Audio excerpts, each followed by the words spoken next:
At the odd time of 11:30 p.m. on April 11, Prime Minister Scott Morrison posted a video to his public Facebook page.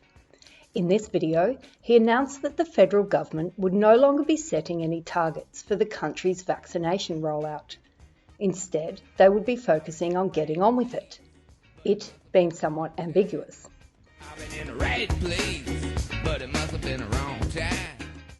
This came after a turnaround from Australia's medical experts a few days earlier, who changed their advice against the use of the AstraZeneca vaccine for people under 50 because of concerns about a rare blood clotting disease. Ew! The advice was now that this age group receive the Pfizer vaccine.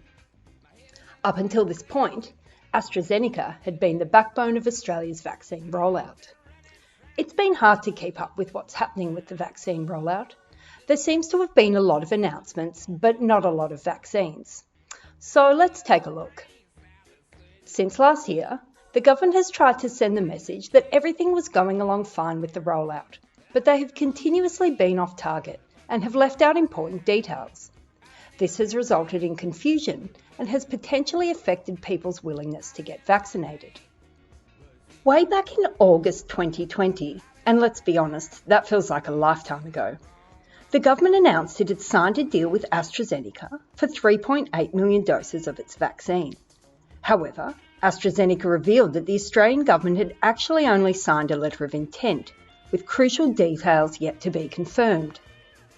In November, Scott Morrison reassured Australians that their government, their Australian government, their federal government, is providing hope through a sovereign vaccine plan which will keep Australia right up the front.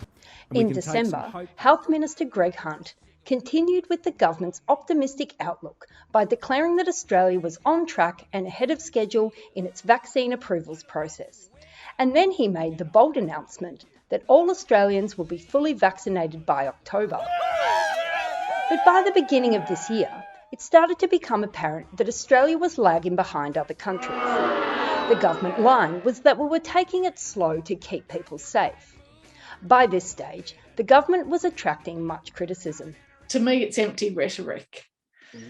Empty rhetoric, false promises, over-promising and under-delivering, I think. The government announced a new target in January for vaccinating 4 million vulnerable Australians by early April. In March, the Prime Minister was still saying Australia would be on track for full vaccination.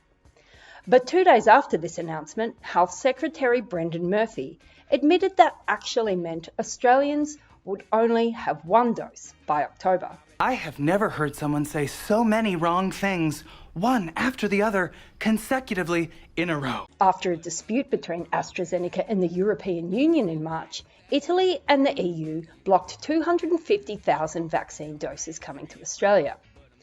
The government denied that this would affect the pace of the rollout, but it did. And again, behind-the-scenes negotiations were kept from the public. At the end of March, Australia had administered around 600,000 doses of the vaccine, which was 3.4 million shots short of the 4 million dose target set for the end of March. Missed it by that much. It is predicted that at the current rate of 292,000 doses per week, we can expect to reach the 40 million doses required to fully vaccinate Australia's adult population by October 2023. And with all this conflicting information, there is a concern that vaccine hesitancy could slow things down even further. There was more willingness to get vaccinated before the vaccinations actually reached Australia. Probably they're going to get, I think, more and more resistance.